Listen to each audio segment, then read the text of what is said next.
পটলের রেসিপি তো আপনারা অনেকেই অনেকভাবে তৈরি করে খান, তবে এইভাবে আমার মতো করে একবার পটলের রেসিপিটা তৈরি করে খেয়ে দেখুন।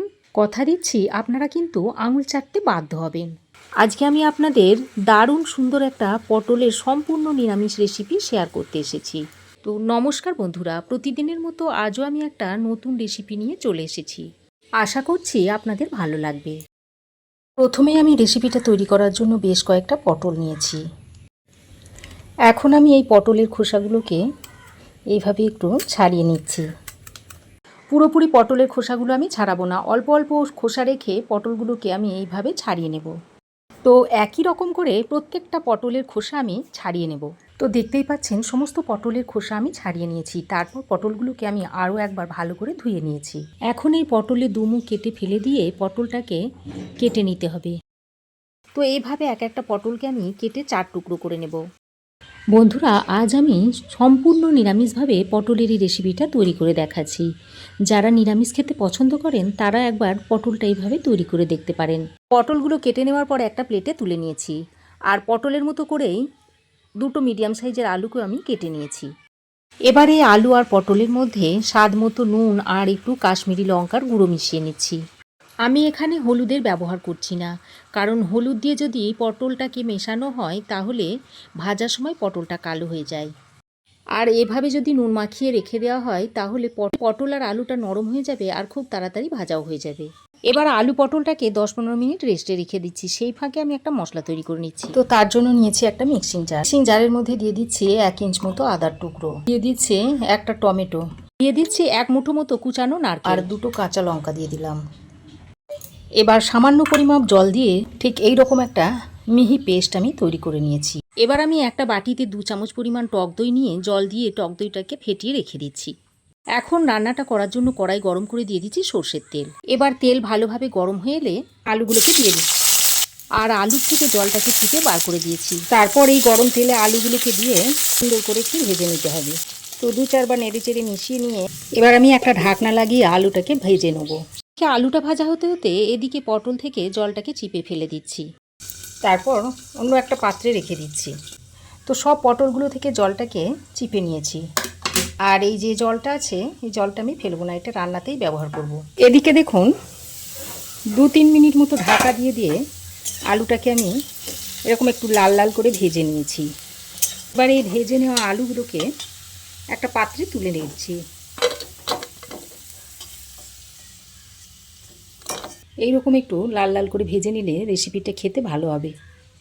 তারপর আমি ওই তেলেই জল চিপে রাখা পটলগুলোকে দিয়ে দিচ্ছি। এবার গ্যাসের ফ্লেমটাকে হাইতে করে পটলগুলোকে 2 মিনিট মতো একটু ভেজে নেব প্রথমে। তো প্রথম 1-2 মিনিট আমি হাই ফ্লেমে পটলগুলোকে ভেজে নিয়েছি। এবার আমি আরও একবার ভালো করে নেড়ে চেড়ে মিশিয়ে নিয়ে তারপর ঢাকা দিয়ে দিয়ে পটলগুলোকে এবার ভেজে নেব। তো ঢাকা দিয়ে দিয়ে আমি পটলগুলোকে আরও কিছুক্ষণ ভেজে নিয়েছি। আর পটল দেখুন অনেকটাই নরম হয়ে গেছে। এবার আমি ঢাকনাটা খুলে পটলগুলোকে আরও একটু কালার করে ভেজে নেব। তো গ্যাসের ফ্লেমটাকে মিডিয়ামে করে আরও 3-4 মিনিট সময় ধরে পটলগুলোকে আমি ভেজে নিয়েছি। আর পটলের গায়ে দেখুন এরকম একটা সুন্দর কালার এসেছে। এই সময় আমি পটলগুলোকে তুলে নিচ্ছি। তারপর এই আলুর সঙ্গেই রেখে দিচ্ছি। আলু পটল ভেজে একসঙ্গে রেখে দিয়েছি। পটলটা তুলে নেওয়ার পর কড়াইয়ে আরও খানিকটা সর্ষের তেল দিয়ে দিচ্ছি। এখন আমি এখানে নিয়েছি 1/2 চামচ গোটা জিরে, নিয়েছি গরম মশলার মধ্যে এলাচ, লবঙ্গ, দারচিনি। এই গরম তেলে ফোড়নে এগুলো দিয়ে দিচ্ছি। তারপর ফোড়নটাকে কিছুক্ষণ ভেজে নিচ্ছি। যখন ফোড়ন থেকে সুন্দর একটা গন্ধ বেরোবে সেই পর্যায়ে ওই যে বাটা মশলাটা তৈরি করে রেখেছিলাম সেটা দিয়ে দিচ্ছি। তারপর মশলাটাকে ফোড়নের সঙ্গে ভালো করে কষিয়ে নিচ্ছি। এতে করে আদা, টমেটো, কাঁচা লঙ্কার গন্ধটা চলে যাবে। আলু পটল থেকে যে জলটা বেরিয়েছিল সেটা দিয়ে দিচ্ছি। জলটা দিয়ে আবারও একটু ভালো করে কষিয়ে নিচ্ছি। মশলাটাকে আমি 2-3 মিনিট খুব ভালো করে কষিয়ে নিয়েছি। এবার আমি এর মধ্যে কিছু গুঁড়ো মশলা দিয়ে দিচ্ছি অল্প পরিমাণে একটু হলুদ গুঁড়ো, 1/2 চামচ পরিমাণ দিয়ে দিচ্ছি কাশ্মীরি লঙ্কার গুঁড়ো। গুঁড়ো মশলাগুলো দিয়ে আবারও ভালো করে মিশিয়ে নিচ্ছি। দেখুন গুঁড়ো মশলাগুলো দিয়ে খুব সুন্দর করে মশলাটাকে কষিয়ে নিয়েছি। আর মশলা যত ভালো করে কষাবেন তরকারির স্বাদ কিন্তু ততই বাড়বে। এবার আমি জল দিয়ে মিশিয়ে রাখা টক দইটা এর মধ্যে দিয়ে দিচ্ছি। আর এই সময় গ্যাসের ফ্লেমটাকে মিডিয়ামে রেখে দিয়েছিলাম। তারপর টক দইটা দেওয়ার সঙ্গে সঙ্গে এইভাবে মশলার সঙ্গে মিশিয়ে নিতে হবে, তা না হলে টক দইটা ফেটে যেতে পারে। টক দইটা দিয়ে ভালো করে মিশিয়ে নিয়ে এবার আমি গ্যাসের ফ্লেমটাকে একটু বাড়িয়ে দিয়েছি। তারপর আবারও মশলাটাকে সুন্দর করে একটু কষিয়ে নিচ্ছি। এখন আমি 3টে কাঁচা লঙ্কা এভাবে গোটা গোটায় দিয়ে দিলাম, দিয়ে আবারও মিশিয়ে নিচ্ছি। এটা কিন্তু আমি ঝালের জন্য দিচ্ছি না, কাঁচা লঙ্কার ফ্লেভারটা যাতে মশলার সঙ্গে মিশে একটা সুন্দর একটা গন্ধ বেরোয়, সেই কারণে এই কাঁচা লঙ্কাটা দেওয়া। তাই কাঁচা লঙ্কাটাকে আমি দেখুন গোটা গোটা দিয়েছি। তো আবারও ভালো করে মিশিয়ে নিয়েছি। এবার আমি একটু ঢাকা দিয়ে দিয়ে মশলাটাকে কিছুক্ষণ কষিয়ে নেব। ঢাকা দিয়ে আমি মশলাটাকে কিছুক্ষণ কষিয়ে নিয়েছি।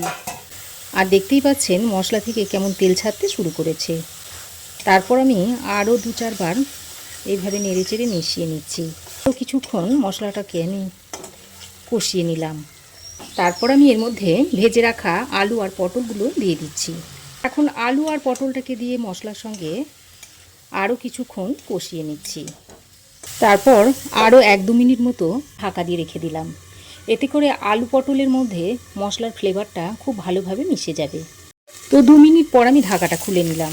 তারপর আলু পটলটাকে আবারও ভালো করে মিশিয়ে নিচ্ছি। ভালো করে মিশিয়ে নিয়ে এবার আমি এর মধ্যে দিয়ে দিচ্ছি জল। আমি এখানে এই ছোট্ট বাটি 2 বাটি জল দিলাম। খুব বেশি জল আমি এতে ব্যবহার করব না, এই রান্নাটা একটু মাখো মাখো হয়, তাই আমি ছোট বাটি 2 বাটি মতো জল দিয়ে দিয়েছি। এবার জলটা দিয়ে আবারও আলু পটলের সঙ্গে ভালো করে মিশিয়ে নিচ্ছি।